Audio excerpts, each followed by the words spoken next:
Sungguh ya Tuhan, segala puji, hormat, kemuliaan hanya bagimu. Engkaulah Allah kami yang layak menerima segala pujian, hormat kami.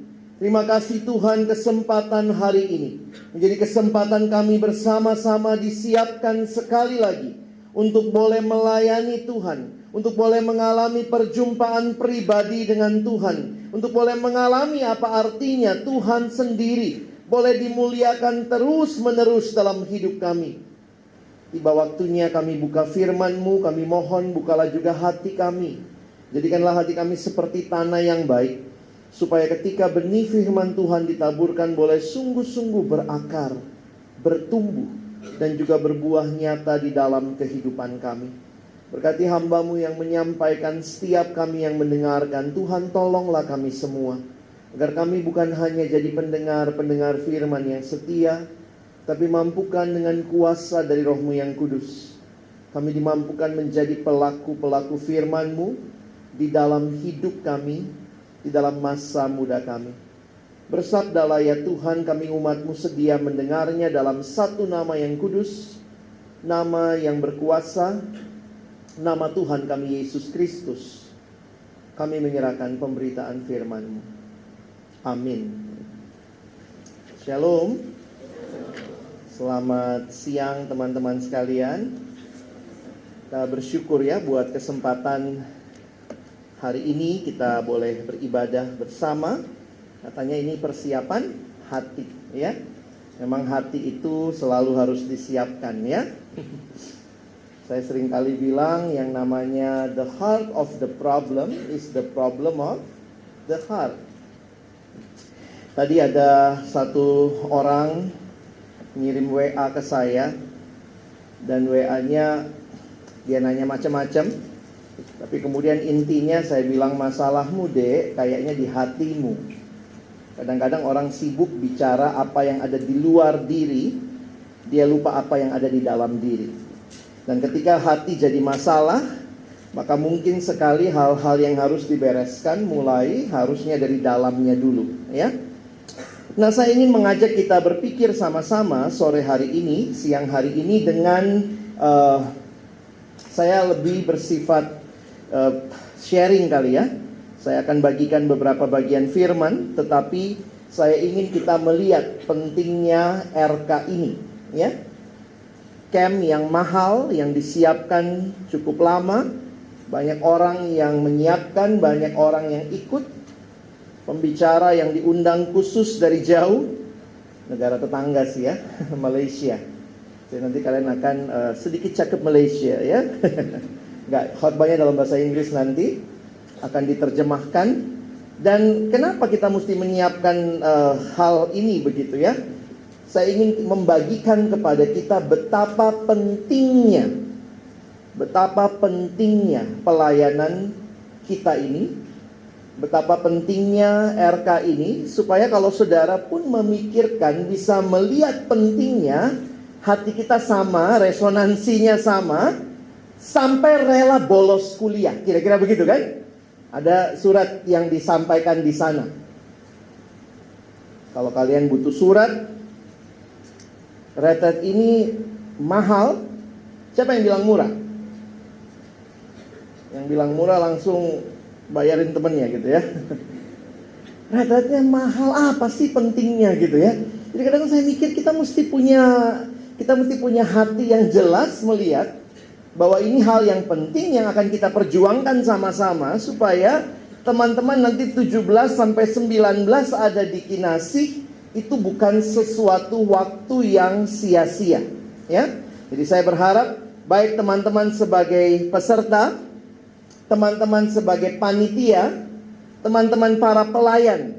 Saya pikir ini ya, kalau yang lain mungkin berpikir gimana ya izin kuliah, ada abang kakakmu yang juga berpikir bagaimana izin dari kantor, begitu kali ya. Kan bukan mereka yang punya kantor, rata-rata belum punya kantor ya. Masih akan minta izin dari kantor untuk ikut jadi pelayan. Jadi saya berharap, saya pikir-pikir tadi terus gitu ya, kalau ini nggak penting ngapain gitu ya. Sampai kita ada khusus siapin hati ya. Dan karena itu saya ingin mengajak kita melihat beberapa hal penting yang saya ingin berikan sebagai bagian yang kita akan sama-sama pikirkan, ya. Saya akan bagi dalam 3 hal. Dan 3 hal ini saya harap kita sama-sama boleh pikirkan dengan baik. Yang pertama, betapa pentingnya melayani mahasiswa. Tentu juga yang teman-teman siswa ya ganti aja ya, mahanya dicoret begitu ya. Atau mungkin lebih utama lagi, lebih mendasar lagi, betapa pentingnya pelayanan kaum intelektual. Saya sekali lagi tidak membeda-bedakan pelayanan. Saya pun juga terlibat dalam beberapa pelayanan lain. Tetapi waktu saya merenungkan mendalam, termasuk waktu saya bergumul menyerahkan diri melayani, maka yang muncul dalam benak saya, apa yang Tuhan berikan di mana saya bertumbuh, adalah pelayanan kaum intelektual. Saudara pernah dengar slogan ini? Student today, leader tomorrow. Saya tulis tanda tanya di belakangnya, karena sebenarnya saya pikir jangan tomorrow baru jadi leader ya. Student today, leader start from today. Ada orang suka gitu juga ya. Nanti kalau saya kaya bang, baru saya kasih persembahan. Sekarang dulu uangmu berapa aja kasih dulu gitu ya. Kalau mikir dari kecil atau dari sederhana kamu punya aja nggak setia memberi, bagaimana kalau punya banyak? Kasih 1/10 berasa ya. Begitu kasih dapat uang 100.000, 1/10-nya 10.000. Dapat gaji 1 juta, 1/10-nya wah 100.000. Itu nggak berasa. Gaji 10 juta, 1/10-nya 1 juta. Nanti gaji naik lagi gitu ya, 1/10-nya bisa beli HP. Sehingga kalau orang tidak setia dengan hal-hal yang kecil, akan sulit sekali saudara ya. Mari kita berpikir dengan jelas, dengan jernih, betapa pentingnya melayani mahasiswa, betapa pentingnya melayani siswa, betapa pentingnya melayani kaum intelektual, karena mereka adalah orang-orang yang Tuhan siapkan untuk menjadi pemimpin di dalam masyarakat. Saya pikir dengan kondisi dunia saat ini, pendidikan menjadi bagian penting lah ya. Kita sadari banget itu. Beberapa pekerjaan gajinya pun dilihat dari pendidikannya. Sehingga teman-teman harus menyadari sebagai orang-orang yang melayani kaum intelektual, kamu mesti tangkap dulu pentingnya pelayanan kaum intelektual ini. Kalau tidak, kita juga mungkin spiritnya jadi berbeda. Beberapa orang dibujuk-bujuk susah banget ikut. Udah mulai kuliah bang, bener sih, tapi ada jatah bolos nggak? Nanti kalau aku kecelakaan, jatuh, mati, ya kalau mati nggak ada kuliah lagi gitu ya. Saya kadang-kadang mikir gitu ya, kalau saya punya jatah bolos, loh emang boleh pakai jatah bolos Kristiani nggak? Ya Kristiani aja, itu jatah kok, tanda kutip ya, quote and quote itu jatah. Kalau memang dipakai berdoa supaya kau nggak sakit, kau nggak apa, tapi jatah itu kau pakai untuk hal yang benar. Jadi kalau masih ragu, izin nggak, tahun depan bukan kamu mungkin yang bisa ikut RK lagi, kecuali kamu tertinggal angkatannya, atau masih di tim inti. Aku tim inti 14 periode bang. Wih, kau staff kali. Ya. Jadi coba lihat dulu lah ya. Saya mau kita sama-sama cara lihatnya, pakai kacamata yang sama. Maaf kalau saya agak memaksa, karena saya melihat, saya pernah berada di posisi kalian. Saya pernah mengorbankan hal yang begitu penting bagi saya, yaitu kuliah saya, untuk hal yang saya lihat pun penting, yaitu pelayanan mahasiswa, pelayanan siswa. Kadang-kadang waktu kita sacrifice something, then it will prove that that is something precious to us. Saya harap jangan cuma minta surat izin kuliah karena memang kesal lihat muka dosennya. Gak suka aku lihat mukanya bang. Jadi memang pas banget ini ada RK jadi gak ikut gitu ya. Poin saya adalah beberapa kali saya pikir kalau kamu tidak masuk, kamu bertanggung jawab untuk tidak masuknya. Kamu pakai waktu itu untuk apa? Dan kalau dalam anugerah Tuhan, Tuhan izinkan ikut RK ini. RK ini bertahun-tahun selalu banyak kendala. Sampai beberapa minggu lalu yang daftar berapa Kak Bebek? 64. Kita sediakan tempat tidurnya buat 220, kamu mau tidur bertiga, satu badan 3 kak ranjang. Saya mikir, tapi begitulah ya. Gimana waktu dikontak, aduh nggak yakin, kenapa? Aduh aku takut mungkin nanti bebekku nikah gitu ya. Ada lagi yang anjingnya baru beranak gitu ya. Cobalah lihat, ini pentingnya apa dulu gitu ya. Teman-teman, saya share sedikit. Saya baru pulang dari Parapat, bukan jalan-jalan ya. Saya ngajar di STT Trinity di Parapat, 1 tahun saya ngajar 1 kali biasanya ke sana. Ada kuliah yang saya bawakan, kuliah intensif di sana. Dan waktu-waktu saya memberikan kuliah dan saya membawakan kuliah saya itu 2 SKS, ya. 2 SKS itu teologi dan praktek penginjilan. Jadi itu mata kuliah yang saya ampu, ya. Saya mengampu mata kuliah teologi dan praktek penginjilan. Dan waktu kembali mempelajari, melihat betapa, ya namanya dosen kan mesti belajar lagi gitu ya, baca lagi, lalu refresh lagi, betapa pentingnya Injil. Sehingga saya terbang ke sana, turun di Silangit, naik kendaraan lagi 2 jam sampai di Parapat, mengajar 1 minggu, masuk pagi jam 8 sampai jam 4 sore tiap hari, untuk memenuhi 2 SKS, 14 kali pertemuan, plus praktek, plus ujian tengah semester. Saya kadang-kadang mikir, Tuhan ini ngapain gue lakukan ini? Oh, dosen kan ada honornya. Ya berapa sih honornya gitu ya. Poin saya adalah waktu saya merenungkan, ketika saya datang ke sana, yang saya lihat bukan cuma kelas saya kemarin 14 anak. Tapi saya melihat di dalam mata rohani ini bukan cuma 14 orang. Di balik mereka ada ratusan orang yang nanti melalui kehadiran mereka percaya pada Kristus. Saya mendidik orang-orang yang akan Tuhan pakai jadi pelayan-pelayan Tuhan. Ketika mengajarkan kepada mereka berbagai metode memberitakan Injil, bagaimana menyampaikan, bagaimana pemahaman teologi mereka dibenarkan dulu. Karena kalau tidak paham bagaimana menginjili, betapa pentingnya berita Injil. Dan kemudian di situ saya juga jadi sadar, saya mati-matian, bela-belain, pergi ke sana, baca literatur, siapkan ujian. Karena itu hal yang penting. Untuk hal yang penting, orang rela sacrifice. Karena apa? Tahu jelas. Dan kalau saudara melihat pelayanan mahasiswa, student today, leader tomorrow, kita tidak bisa tidak melihat bahwa masih begitu paling tidak hari ini pola pikirnya. Bagi kalian yang lulusan dari kampus, pasti akan dapat posisi-posisi yang paling tidak. Ada bagian yang lumayan, kalau saya boleh pakai istilah itu ya. Memang tidak mudah cari kerja sekarang. Tetapi tentu, kamu pun cari kerja sesuai dengan bidangmu, sesuai dengan standarnya. Saya pikir lulusan TK sama lulusan S1 pasti beda. Ada orang yang bingung juga, bang aku masuk kerja masa cuma jadi apa tuh? Jegregator, jegrek gitu ya. Ini jegregator ya. Jadi aku bingung bang. Biasa ya ini kalau PNS masih baru begitu. Jangan pikir juga langsung jadi apa ya. PNS itu kerjanya apa? Yang senior neken-neken ya, fotokopi dulu.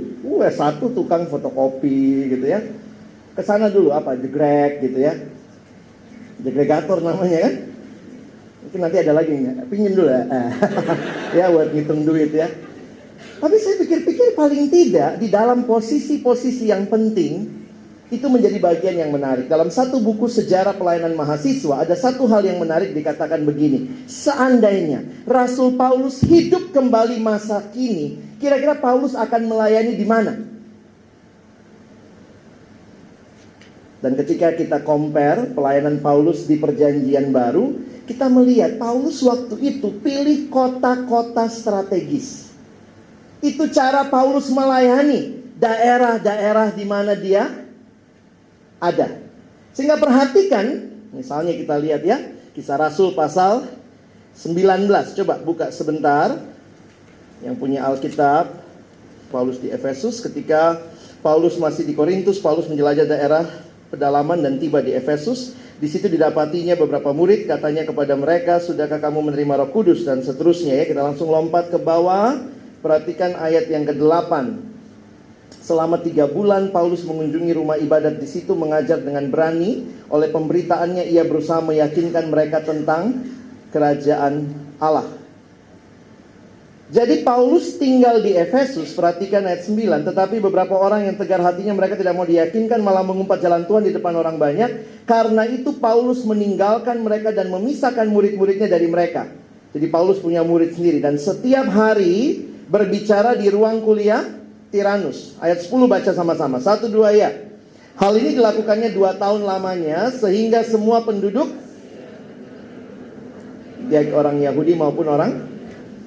Ayat 10 ini menarik untuk diperhatikan. Paulus tinggal di Efesus 2 tahun lamanya.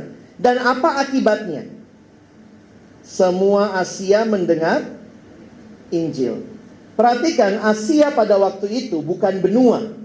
Kalau kalian nanti perhatikan peta Alkitabmu di belakang, itu adalah satu provinsi di dalam wilayah kerajaan Romawi. Namanya Asia Kecil, Asia Minor. Itu sekarang Turki. Makanya ada orang pergi ke Turki sekarang wisata rohani.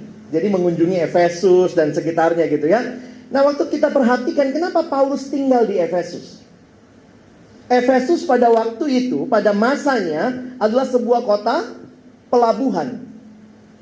Dengan adanya Paulus di Efesus, maka banyak orang yang mau berjual beli, berdagang harus cari port, pelabuhan. Dan perhatikan, zaman dulu kan belum kayak sekarang. Pelabuhannya tidak jelas jadwal kapalnya, nggak ada GPS, nggak ada halo-halo dulu. Oh, kapal akan masuk. Jadi mereka tinggal di situ. Dan karena itu tidak heran Paulus membuka kuliah di ruang kuliah Tiranus.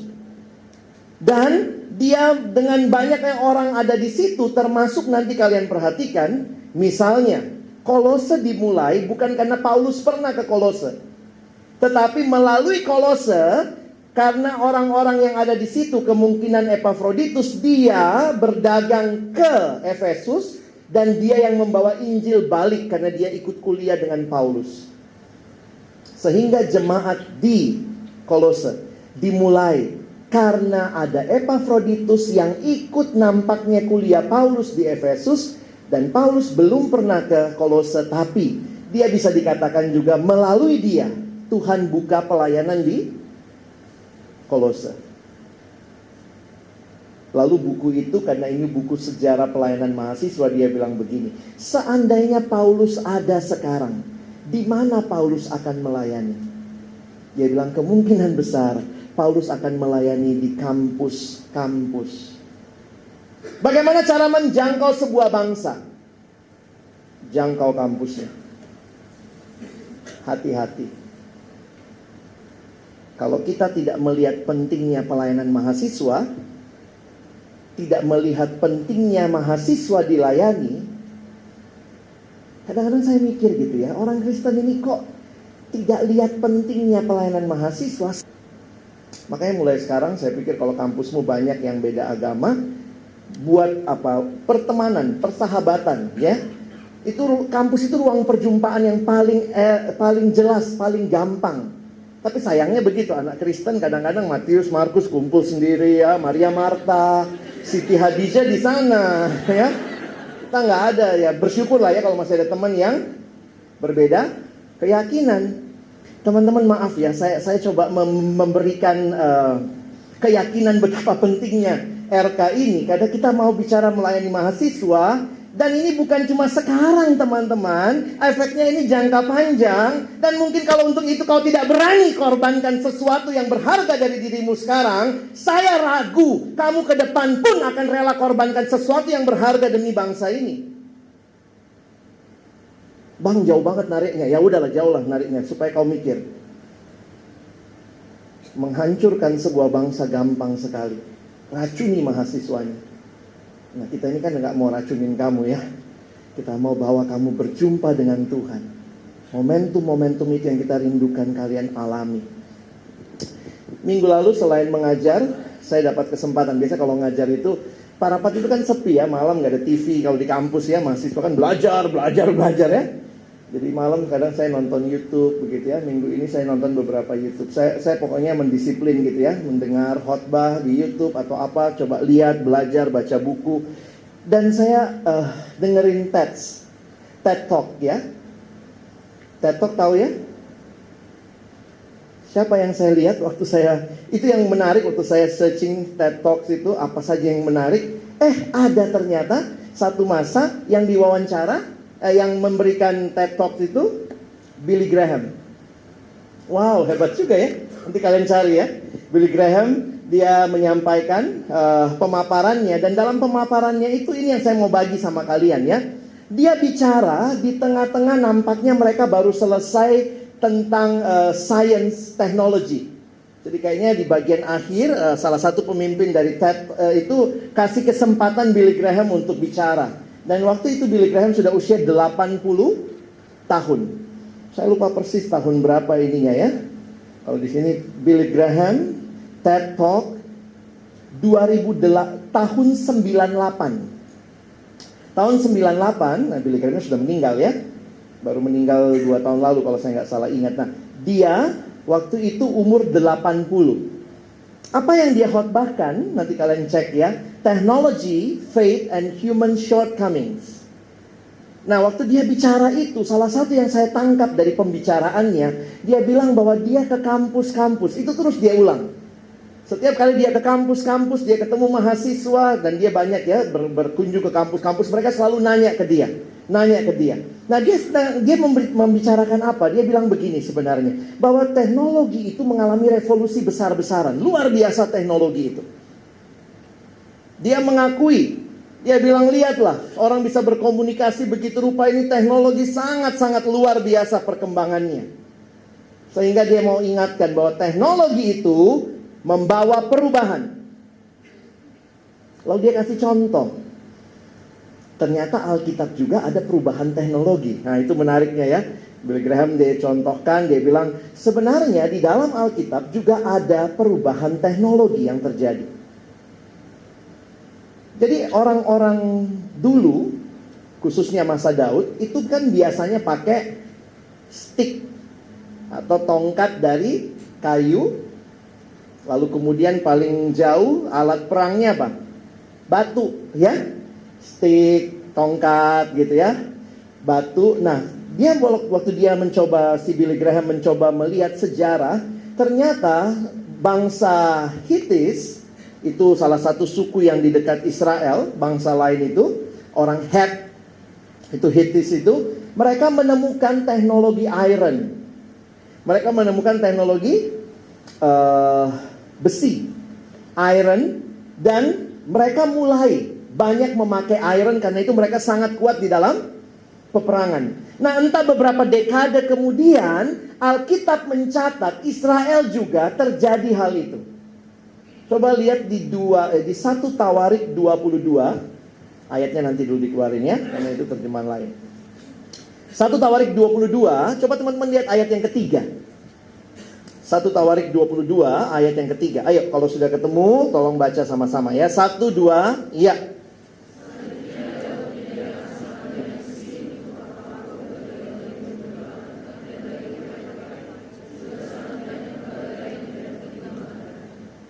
Mungkin buat kita besi itu biasa gitu ya. Tapi bayangkan Alkitab mencatat satu peristiwa, nampaknya entah bagaimana Daud dapatlah yang namanya teknologinya orang Het itu.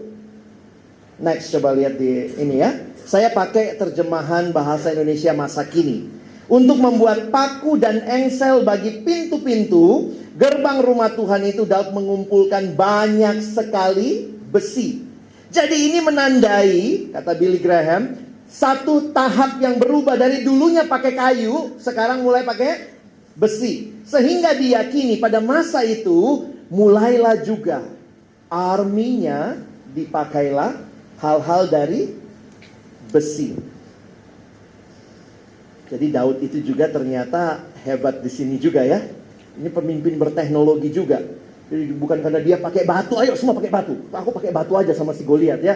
Tapi ternyata dia membawa teknologi iron ke tengah-tengah masyarakat Israel. Dan yang menarik adalah Billy Graham bilang begini. Sejak itu juga Israel pasti mengalami banyak perubahan. Lalu dia katakan sama seperti kita saat ini. Waktu dia bicara tahun 98. Seperti menemukan teknologi microchip. itu mengubah banyak hal dalam kehidupan kita. Tapi kemudian dia ingatkan. Menarik juga ya, orang seperti Billy Graham bicara depan para saintis yang luar biasa pintar, yang luar biasa ilmunya. Dia mengatakan kalimat ini. Next. Tapi ilmu pengetahuan dan teknologi tetap tidak dapat menyelesaikan 3 masalah utama manusia. Pertama, evil in heart, suffering, dan death. Kita bisa lihat berapa juta tahun cahaya. Di sana itu ada planet baru, ada bintang yang baru. Kita bisa ukur kedalaman laut, ke bawah, ke dalam. Kita bisa lihat begitu rupa. Tapi hati manusia tetap sulit. Ketika orang berantem, ketika orang berperang, masalahnya apa? Masalahnya sudah di hatinya ya. Teknologi itu netral, saudara. Dia mengatakan, bahkan ketika kita begitu maju dalam teknologi, we still cannot solve the problem of human heart. Kita masih sulit. Sulitnya apa? Sulitnya bukan karena nggak bisa pakai HP. Sulitnya apa? Sulit sama orang di rumah kita. Kita sulit ngomong, kita masih benci, kita masih sulit. Jadi ternyata teknologi yang begitu maju still tidak menyelesaikan masalah dalam human heart. Evil in heart. Sehingga dia banyak pakai ayatnya. Karena kan tadi Daud ya yang bawa iron technology. When David brought the iron technology, still the same David, he wrote the psalm. He restores my soul.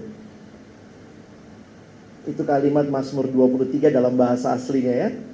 Dia memulihkan, dia menyegarkan jiwaku, hatiku. He restores my soul. Kalau hati yang rusak, kemana kita bawa? Bukan ke teknologi. Bawa ke penciptanya, hati. Oh bang, aku hatiku rusak. Oh itu kalau ada yang bikin rusak hatimu, bawa kepada Tuhan. Jangan bawa sama dia, tambah rusak nanti. Memang dia gak suka sama kau. Kadang-kadang kita berpikir ya, waktu masalah hati ini, Daud pun yang begitu megah perlengkapan perangnya. Di masa Daud itu mereka paling jaya ya. Tapi Billy Graham bilang, no still. Daud confess, he restore my heart. Only he can solve the evil within me. The problem is not from outside but from inside. Yang kedua, masalah penderitaan. Karena dia sudah 80 tahun, dia cerita waktu dia mau naik mimbar gitu ya, dia dipapah sama orang gitu. Waktu dia dipapah, dia bilang, saya sudah bertambah tua, 2 lutut saya sudah sakit, ditambah dengan Parkinson. Dia bilang, still saya sadar teknologi begitu maju, tapi saya tetap merasakan penderitaan. Dan yang ketiga, kematian. Siapa sih yang mau mati? Gak ada. Kalau mau, kalau bisa, seperti Hairil Anwar, saya ingin hidup 1000 tahun lagi. Oh jangan kelamaan 1000 tahun, nanti kulitmu udah kayak ayam Kentucky tuh, crispy gitu ya. Udah kriuk banget itu. Kita maunya sih begitu. Manusia dengan kecanggihan teknologi tetap tidak bisa escape kematian. Sehingga di akhir dari bagian ini, teman-teman tahu Billy Graham, dia tantangnya apa? Tetap engkau butuh Yesus. Ilmu yang tinggi tidak menyelesaikan pergumulan manusia, tidak mengurangi penderitaan.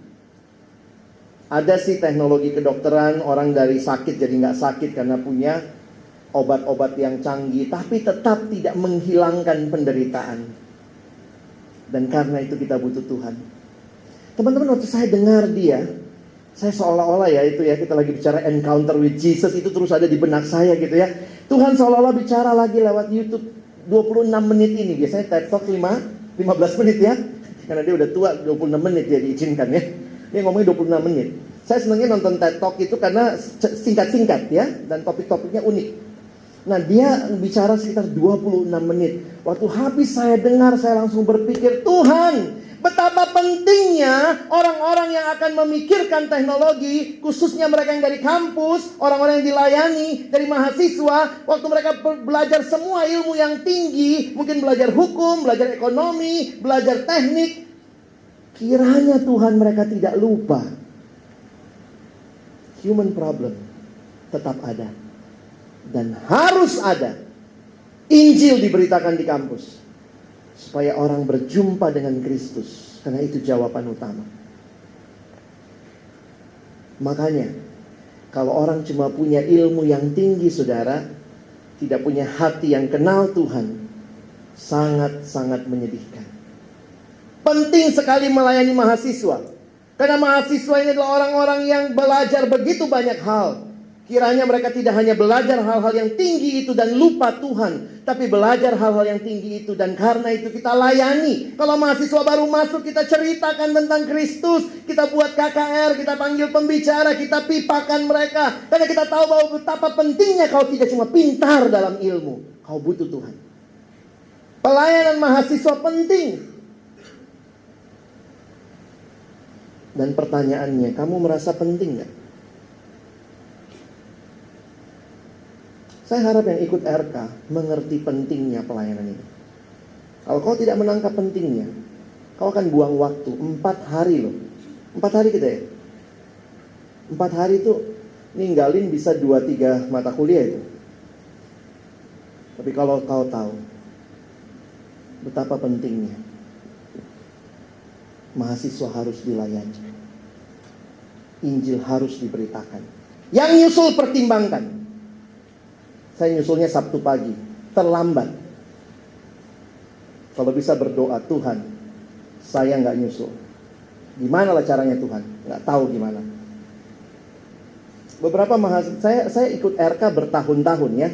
Saya berharap kalian bisa lihat ya, pengalaman saya juga waktu saya udah bertahun-tahun ikut RK, nyiapin RK juga pernah. Itu banyak tuh yang seperti itu. Kalau memang dari awal kamu settingnya nggak mau dari awal, ya itu udah cara pikirmu. Makanya saya bilang ganti dulu cara pikirnya. Tuhan ini penting, saya mau ikut dari awal. Tuhan tolong. Wah, ada aja loh cara Tuhan. Maaf ya, saya bukan berkata Tuhan kayak mengada-ngada. Ada aja cara Tuhan loh. Tiba-tiba ada mahasiswa, tapi itu jelas ya, yang memang hatinya mau ikut dari awal. Kalau hatinya memang mau nyusul Sabtu pagi, ya sudahlah. Emang hatimu, jadi kalaupun kau diizinkan pergi lebih awal juga nothing happen. Soalnya maksud saya begini loh, bukan cuma kamu yang sacrifice. Saya pikir banyak orang yang sacrifice, panitia segala macam. Mereka sacrifice. Kenapa? Kita melihat ini penting. Itu aja sederhananya. Waktu itu saya diselamatkan sama apa ya? Ada juga yang diselamatkan sama banjir.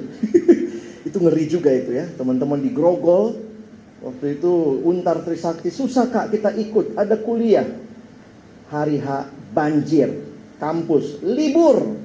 Puji Tuhan, Tuhan sanggup loh. Saya bukan bilang Tuhan bikin banjir, kita juga gak mau lah banjir-banjir gitu ya. Ada aja loh cara Tuhan. Maaf ya, saya pikir kita bukannya jadi oportunis, bukan begitu. Di RK keberapa itu, rumah saya banjir. Dan banjirnya itu sudah, waktu itu banjir yang agak lama ya. Saya kan daerah Kelapa Gading, langganan banjir. Kalau nggak banjir kami bingung. Ya, waktu banjir itu, saya sama Korei kalau sudah hujan deras, gimana deh banjir gitu ya. Ada komunikasi hati ke hati ya. Ya, waktu itu saya ingat sekali banjir sampai di ini ya, di paha, dan itu di luar rumah ya. Dalam rumah waktu itu masuk sampai di betis gitu ya, di luar rumah sampai di paha. Dan waktu itu saya pun mengungsi. Saya udah bingung waktu itu ya. Saya salah satu pembicara di RK. Dalam anugerah Tuhan panitia jemput saya. Panitia jemput. Karena saya bilang saya udah nggak bisa nih, keluar Gading udah nggak tahu gimana caranya. Terus kemudian panitia bilang, bang, oke, kita coba jemput. Saya dicoba jemput sampai titik terdekat. Saya keluarlah bawa barang gitu ya. Saya ingat banget itu. Jadi makanya teman-teman, saya pikir saya sudah berkali-kali melihat Tuhan bekerja. Jadi waktu itu saya minta, Tuhan saya nggak tahu, saya pingin bagikan firman di RK. Gimana lah caranya? Tuhan pakai panitia yang rela, saya nggak tahu tuh mobil hancur nggak ya lewatin banjir ya. Saya pikir jangan-jangan harga jemput saya adalah harga satu mobil turun mesin. Ngeri juga gitu ya. Saya sebenarnya doa juga teman-teman. Saya kemungkinan besar tidak bisa ikut RK. Saya doa Tuhan, saya mau bagi firman. Dikasih hari ini. Untung diminta ya. Kalau nggak diminta, saya nanti cari cara lagi gitu ya. Saya ingin bagikan betapa pentingnya pelayanan ini. Kita siapkan sama-sama. Ya. Kalau kamu mengerti bahwa yang penting, studi sangat penting. Tapi ingat, studi tidak bisa menyelamatkan orang.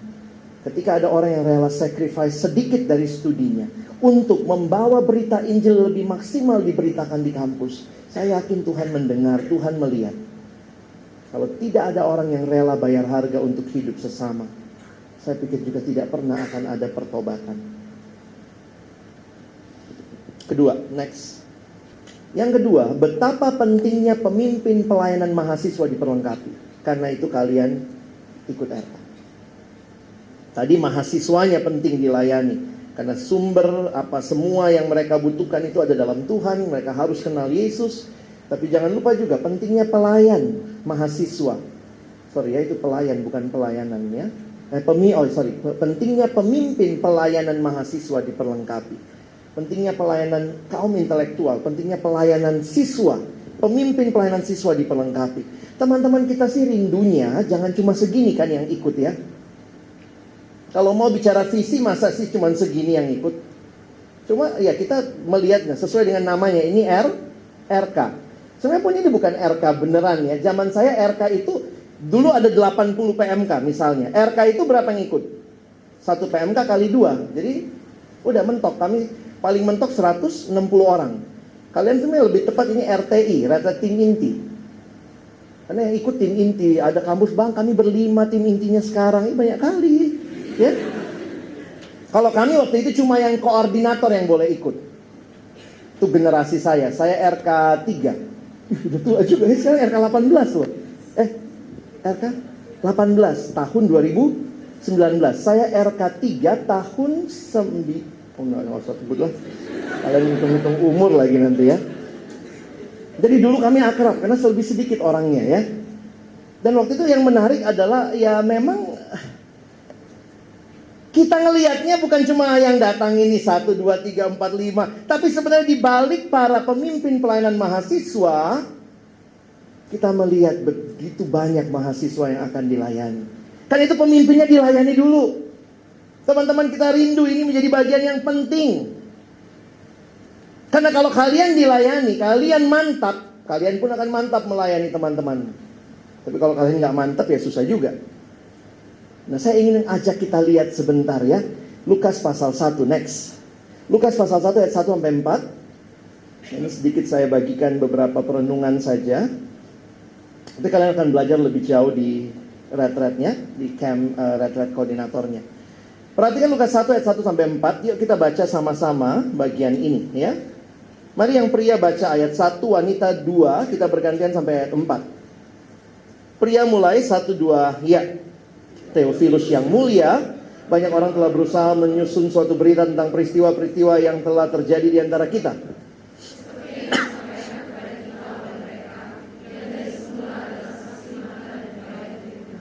Karena itu, setelah aku menyelidiki segala peristiwa itu dengan seksama dari asal mulanya, aku mengambil keputusan untuk membukukannya dengan teratur bagimu.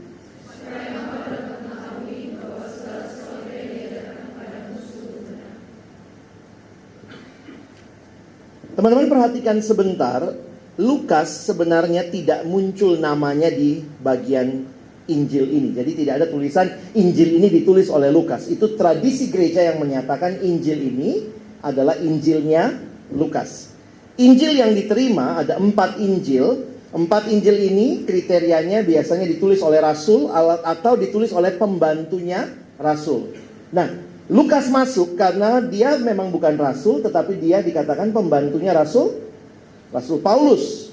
Dia juga pembantu Rasul Petrus. Markus masuk karena Markus dianggap sebagai pembantunya Rasul Petrus. Jadi 2 yang lain, Matius jelas Rasul, Yohanes jelas Rasul. Nah, menarik sekali Injil Lukas ini, Lukas memperkenalkan dirinya di dalam satu bahasa 4 ayat ini, karena kalian nggak akan ketemu lagi kata aku di belakang, cuma muncul 3 kali di ayat 1 sampai 4 itu ya. Coba perhatikan, Theophilus yang mulia. Siapa Theophilus? Sesuai dengan namanya, apakah ini benar nama atau ini cuma julukan? Theo berarti Allah, Philus, Philia adalah kekasih Allah, orang yang mengasihi Allah. Jadi Theophilus itu ya sebenarnya kita semua juga Theophilus gitu ya. Hai Theophilus, saya bilang sebenarnya hai Theophilus. Kecuali kamu nggak mengasihi Allah. Kalau kamu misalnya apa, mengasihi setan ya ganti gitu ya. Setan bahasa Yunani-nya apa? Tahu nggak setan bahasa Yunani-nya apa? Agak ngeri juga ya. Diabolos. Kalau bahasa Yunani itu diabolos ya. Jadi yang rajin-rajin bolos yang nggak benar, nah itu setan itu. Nah ini pecinta Allah. Theophilus kemungkinan adalah seorang yang berpengaruh pada masa itu, sehingga Lukas menulis Injilnya bagi Theophilus. Kita tidak tahu bagaimana persahabatan mereka, tetapi saya melihat sebuah persahabatan yang rela sacrifice for his good friend. Theophilus mungkin masih tahap awal imannya. Paulus adalah orang yang punya pemahaman yang dalam. Dia punya pembantu seperti Lukas. Lukas ini latar belakangnya dokter. Dan Lukas mulai mencatat. Saudara lihat, Lukas ini research. Kayak mau bikin skripsi ya. Coba lihat tuh. Ayat 2. Seperti yang disampaikan kepada kita oleh mereka yang dari semula adalah saksi mata dan pelayan firman. Jadi Lukas berusaha untuk ketemu sama semua saksi mata yang masih hidup. Hebat nggak tuh? Demi temannya, si Theophilus. Ayat 3. Karena itu, setelah aku menyelidiki segala peristiwa itu dengan seksama dari asal mulanya, aku mengambil keputusan untuk membukukannya dengan teratur bagimu. Jadi nampaknya waktu itu banyak cerita-cerita. Dan kemudian Lukas coba setelah dia bikin riset semuanya, dia mulai coba, dia susunlah untuk Theophilus. Hebat ya. Pernah nyusun skripsi buat temanmu? Itu plagiat namanya, gak boleh ya. Joki ya.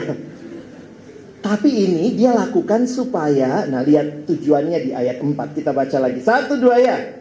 Supaya engkau dapat. Saya kasih terjemahan lainnya, next. That you may have certainty concerning the things you have been taught. Lukas berusaha memberikan sebuah keyakinan, atau dia menyusun semua itu supaya makin mantap. Siapa? Theophilus. Dia mengatakan ini bukan cuma sekedar supaya kau tahu, kau dengar ajaran Kristen, tapi kamu sendiri punya certainty. Saya lagi bayangkan ya, kalau semua pengurus PMK, pengurus pelayanan mahasiswa punya hati seperti Lukas buat teman-temannya. Kamu rela sacrifice many things. Kamu rela bahkan belajar mendalam supaya kamu bisa memimpin mereka. Kamu jadi pemimpin kelompok kecil yang belajar mendalam, mengerti, memahami, supaya bisa mengajarkan. That you may have certainty. Makanya saya tulis yang kedua ya. Betapa pentingnya pemimpin mahasiswa diperlengkapi. Buat siapa? Supaya kau jago Alkitab. Supaya kamu ngelotok. Kamu bisa sombong, aku udah hafal kejadian sampai kejadian. Tapi supaya melalui hidupmu banyak orang lain yang berjumpa dengan Tuhan. Saya pikir ini kerinduan yang luar biasa. That you may have certainty concerning the things you have been taught. Apa sih yang dia lakukan? Saya mikir-mikir gitu ya. Jadi mana kira-kira yang muncul duluan? Nanti tanya Lukas lah kalau ketemu di surga ya. Dia pengen banget nolong si Theophilus, baru kemudian dia melakukan research, atau dia memang iseng research semua ya, wawancara. Ada nggak yang misalnya kenapa kau bikin itu semua deh? Itu buat skripsimu? Bukan bang, bukan. Kenapa kau lakukan iseng aja? Gak ada kerjaan bang, riset laku. Kalau sampai kayak begitu kamu hebat juga kamu ya. Isengmu sangat berguna. Karena itu banyak catatan nanti kalian perhatikan yang Lukas sampaikan, itu catatan-catatan yang tidak muncul di Injil yang lain. Misalnya Lukas nanya kali ya, siapa yang kira-kira Lukas tanya? Siapa yang datang pertama waktu Yesus lahir? Siapa yang Lukas tanya? Siapa yang Lukas tanya? Domba. Hah? Siapa? Siapa yang kira-kira masih hidup? Mamanya Yesus, Maria. Makanya berkali-kali Lukas mencatat. Namun Maria menyimpan segalanya dalam hati. Loh, kok dia bisa tahu? Apa Lukas, Tante Maria mana hatimu? Kira-kira Lukas taunya dari mana? Tahu dari mana? Wawancara. Tante Maria. Siapa yang datang pertama kali? Bukan orang Majus, bukan. Tante Maria bilang yang datang pertama itu gembala. Oh gitu Tante. Jadi waktu itu gembala datang bilang apa? Gembala bilang begini. Apa yang dia kasih tahu malaikat? Malaikat bilang begini, lalu kemudian gembala bilang begini. Dan waktu sampai persis seperti yang dikatakan. Makanya aku kagum loh Lukas, kata Tante Maria. Tapi aku menyimpan semua itu dalam hatiku. Sekarang kau ku sharingkan. Ya? Jadi kan kita dari mana kalau gitu Lukas tahu? Ya? Rela loh dia wawancara Maria. Nanti kalian lihat ada beberapa bagian-bagian begitu ya. Kenapa? Karena dia, ini kalimatnya tadi ada saksi-saksi mata. Nah teman-teman, ini saya mau tanya nih. Penting gak pelayanan mahasiswa? Penting gak kamu diperlengkapi? Kalau penting ya datanglah. Kalau penting ya bangun dirimu. Belajar yang baik-baik, yang sungguh-sungguh supaya apa? Melalui engkau Tuhan meyakinkan banyak orang tentang iman. Dan karena itu saya pikir pentingnya pelayan mahasiswa, siswa, para pemimpin kampus diperlengkapi. Sehingga jemaat may have certainty. Terakhir. Next. Betapa pentingnya pemimpin yang dipimpin oleh Allah untuk memimpin umat. Teman-teman yang dikasihi Tuhan, memimpin umat Allah, tentunya kita terlebih dahulu harus dipimpin oleh Allah. Betapa pentingnya kamu diperlengkapi. Waktu kamu diperlengkapi, kamu pun memimpin dengan terus dipimpin oleh Tuhan. Dan istilah yang mau kami perkenalkan dalam RK kali ini adalah satu istilah namanya encounter. Ya biar agak Indonesia, ya itulah tema kita apa? Berjumpa dengan Kristus, memimpin bagi Kristus. Agak gimana aku dengar ya? Agak gimana, tapi ya begitulah ya. Sebenarnya kata dasar yang mau dipakai, karena susah juga dapat padanannya. Nanti kalian kalau sastra Inggris, kalian coba lihat encounter itu apa sih? Apa itu encounter? Terjemahan yang pas itu apa ya? Panitia pakai berjumpa, ya. Coba lihat next. Kata encounter sebenarnya di dalam bahasa Inggris dalam satu kamus dia pakai istilah meet someone unexpectedly. Tapi saya mau mengajak lihat lebih dalam lagi, karena unexpectedly-nya ini bukan sekedar itu yang dimaksudkan dalam terminologi rohani. Ini perjumpaan yang membawa perubahan. Ada transformasi. Sehingga kalau kalian perhatikan, kami memilih perikop-perikop yang di dalamnya kita akan belajar bagaimana orang itu mengalami perjumpaan dengan Tuhan. Nanti kalau kalian pelajari lihat ya. Nanti Ibu Anet, namanya Miss Anet dari Malaysia, Perkantas Malaysia akan membagikan buat kita. Beliau sekarang adalah pimpinan kami di Perkantas se-Asia Timur, wanita, belum menikah. Kenapa saya bilang itu ya, nggak perlu ya. Maksudnya jangan jadikan kita orang Indonesia gitu. Bu, udah berapa anaknya? Jangan nanya begitu ya. Nanti dia bilang anak KTB-nya ada 4, 5 gitu ya. Nah Miss Anet ini sangat talkative, jadi saya berharap nanti dia bisa menjelaskan dengan baik. Dan banyak waktu kalau kalian lihat dia lagi sendiri bisa datang dan ngobrol, cerita ya. Pakai bahasa apa? Kalau kalian cuma bisa bahasa Indonesia nggak apa-apa, dia ngerti sedikit. Mungkin dia balasnya pakai bahasa Inggris, ya. Jadi kalau kita perhatikan, Kita akan belajar encounter, perjumpaan-perjumpaan. Karena saya melihat pemimpin yang harusnya memimpin umat Allah perlu mengalami perjumpaan terus dengan Tuhan. Dan saya pikir ini perjumpaan-perjumpaan yang harusnya menyegarkan kita. Perjumpaan yang membawa transformasi, yang membuat kita makin lama makin kagum, makin lama makin kenal Tuhan. Sehingga kita bisa bernyanyi kayak tadi. I stand in awe of you. Kagum itu terus-menerus gak gampang loh. Sama kayak menikah kan. Gimana kunci gak selingkuh? Kunci gak selingkuh jatuh cinta pada pasangan yang sama setiap hari. Gimana tuh, lihat lagi, oh tambah jatuh cintaku padamu. Jadi kalau tiap hari kau makin jatuh cinta sama istri orang, sama suami orang, gak pas. Jadi bagaimana jatuh cinta kepada orang yang sama setiap hari? Makanya istri saya selalu gitu, cinta aku enggak? Ya ampun, kalau enggak kan enggak gue kawinin gitu. Tapi saya pikir ini ya, karena saya juga sering mengkhotbahkan, jatuh cinta terus menerus. Cinta aku, cinta. Besok tambah cinta gitu ya. Terus harus dikatakan, itu belajar jatuh cinta pada orang yang sama setiap hari. Waktu kita mau mengatakan mencintai Tuhan, saya tidak melihat itu cuma pengalaman pertobatan. Dulu bang, aku waktu awal bertobat bang, aduh sampai bunga-bunga mekar aku lewat. Saking bercahayanya kita. Tapi sebagai pemimpin engkau terus harus segar, mengalami kesegaran perjumpaan dengan Tuhan hari demi hari. Waktu kau bergumul dalam dosa, kau bergumul mengambil keputusan, kau bergumul melihat situasi. Kiranya perjumpaanmu dengan Tuhan akan menjadi satu kesempatan Tuhan sendiri juga menyegarkan kamu, sehingga kamu segar memimpin orang lain. Dipimpin oleh Allah untuk memimpin umat Allah. Bagaimana caranya? Terus berjumpa dengan Tuhan, encounter with God. Saya bilang ini bukan encounter satu kali. Saya terima Yesus, itu encounterku sama Tuhan, setelah itu sudah. Tapi itu adalah sebuah pengalaman iman yang terus menerus dan indah. Perjumpaan yang terus membawa perubahan, membawa transformasi. Bukan cuma informasi. Apa bedanya informasi sama transformasi? Sama-sama ada masinya. Saya ingat ada, kalau saya suka pakai ini ya. Coba teman-teman pilih ya, dari dua kalimat ini, mana yang kalian lebih suka? Kalimat pertama, wanita terkaya di dunia adalah Ratu Elizabeth dari Inggris.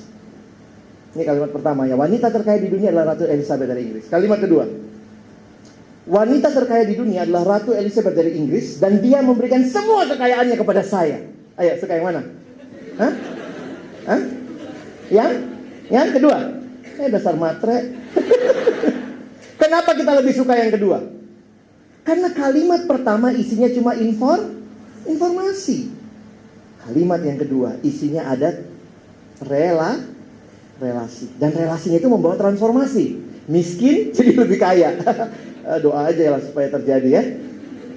Nah karena itu saya coba berpikir begini. Jangan-jangan kita cuma banyak informasi tentang Tuhan. Katanya sekarang PMK menurun. Pemimpin-pemimpin kelompok kecilnya nggak saat teduhnya nggak teratur. Pengurus-pengurusnya banyak yang belum bertobat. Kaget juga saya, gimana juga ini ya. Pengurusnya begini. Jadi saya kalau lihat begitu ya, beberapa kali saya lihat surat-surat yang PMK kirimkan. Saya sampai mikir, sedih kali kondisi PMK-mu ya. Kalau masih ada itu anugerah Tuhan gitu ya. Tapi itulah waktu dikasih tahu, kondisinya begini. Bang, tolong doakan kami. Saya sih cuma berdoanya sederhana, Tuhan, tolong kami mengalami encounter with you terus menerus. Bukan perjumpaan yang satu kali lalu selesai. Tapi kalau namanya reformasi, transformasi, maka itu terus. Kita butuh informasi, yes. Tapi tidak berhenti di informasi. Alami itu dalam hidup. Sehingga pengalaman dengan Tuhan menyegarkan kita. Bangkit lagi, pimpin umat Allah. Perhatikan nanti banyak encounter yang dibahas ya. Sehingga fokusnya adalah siapa Yesus. Setiap kali encounter kita lihat lagi siapa Yesus buat diriku. Siapa Yesus buat diriku. Perhatikan siapa yang mengalami encounter. Ada banyak keunikan di Injil Lukas. Misalnya kalau saya catat di sini, Lukas mencatat banyak perjumpaan Yesus dengan orang-orang marginal. Pada masa itu yang marginal perempuan. Ini yang paling banyak cerita perempuan nih. Anak-anak itu marginal juga. Orang berdosa dan orang asing. Nanti kalau kalian belajar, lihat ya Injil Lukas ya, kalau mungkin nanti di saat teduhnya atau apa, kalian juga diminta, saya lihat di buku, bacalah seluruh Injil Lukas, lihat, Lukas mencatat. Nah perhatikan, kalau kalian mau belajar fresh encounter, nanti perhatikan, sikap Yesus waktu berhadapan dengan orang itu. Jadi saya bukan cuma tanya apa yang Yesus lakukan, tapi lihat sikapnya, kira-kira di balik sikap itu apa yang dia lakukan. Atau dibalik apa yang dia lakukan, apa sikapnya, kira-kira begitu ya. Lalu yang kedua nanti lihat tindakannya, jadi mulai dengan sikapnya dulu, tindakannya, dan kemudian lihat perubahan yang orang itu alami. Nah dari situ kami berharap kalian makin fresh, ketemu Tuhan dalam encounter yang terus menerus, menyegarkan engkau dan engkau dipakai Tuhan menyegarkan orang lain. Retret yang mahal ini sangat-sangat penting. Kenapa? Next. Pertama, karena betapa pentingnya melayani mahasiswa. Yang kedua, betapa pentingnya pelayanan mahasiswa diperlengkapi. Dan yang ketiga, betapa pentingnya pemimpin yang dipimpin oleh Allah. Mereka lah yang akan segar memimpin umat Allah. Berjumpa dengan Yesus bukan pengalaman pertobatan saja. Terus menerus mengalami perjumpaan dengan Tuhan. Terus menerus encounter itu menyegarkan engkau. Berjumpa dengan Kristus, memimpin bagi Kristus. Ini baru cicipan awalnya. Jangan pikir ini RK-nya ya. Jangan ada yang bilang, wah udah ikut RK aku. Sama kayak ada satu anak kecil, kata Billy Graham, satu waktu anak kecil itu dia lihat sirkus lewat di kotanya. Dia lihat hewan-hewan itu lewat semua di kerangkeng. Lalu kemudian badut-badut lewat di kotanya. Lalu dia pulang bilang mamanya, "Mama, saya sudah nonton sirkus mama." Terus mamanya bilang, "Nak, sirkusnya baru mulai besok." "Udah tadi." Mamanya bilang, "Itu pawai." Kamu gak tahu itu pawainya, itu teasernya ya. Teasernya nih. Sirkusnya jauh lebih indah. Saya cuma bawa teasernya teman-teman ya. Pentingnya, kiranya waktu kau datang ke sana, kau alami perjumpaan dengan Tuhan yang akan menyegarkan engkau untuk memimpin generasi ini. Mari kita berdoa. Mohon kesediaan Bang Indra boleh menutup di dalam doa. Bapak, kami bersyukur untuk sekali lagi Tuhan mengingatkan kami bahwa ada tugas, ada panggilan yang begitu mulia yang Tuhan percayakan kepada kami. Dan tentu panggilan yang mulia itu diawali ketika kami boleh berjumpa dengan Engkau. Ketika kami boleh berjumpa dengan Kristus yang membawa transformasi hidup kami. Sehingga ketika kami panggil untuk melayani teman-teman kami, ketika Engkau panggil untuk kami boleh melayani sesama kami, kami juga boleh mantap, kami juga boleh makin jelas, kami juga boleh makin segar memberitakan Injil yang adalah kebenaran yang sejati itu kepada setiap mereka. Bapak, kami bersyukur, biarlah mulai dari hari ini sampai nanti ketika kami juga boleh mengikuti RK, bahkan sampai nanti kami boleh pulang dari RK, kami boleh terus mengalami perjumpaan dengan Tuhan yang terus mengubah hidup kami, sehingga juga boleh kami Tuhan pakai untuk mengubah hidup sesama kami. Makin mengenal Injil itu, makin mengenal kebenaran itu.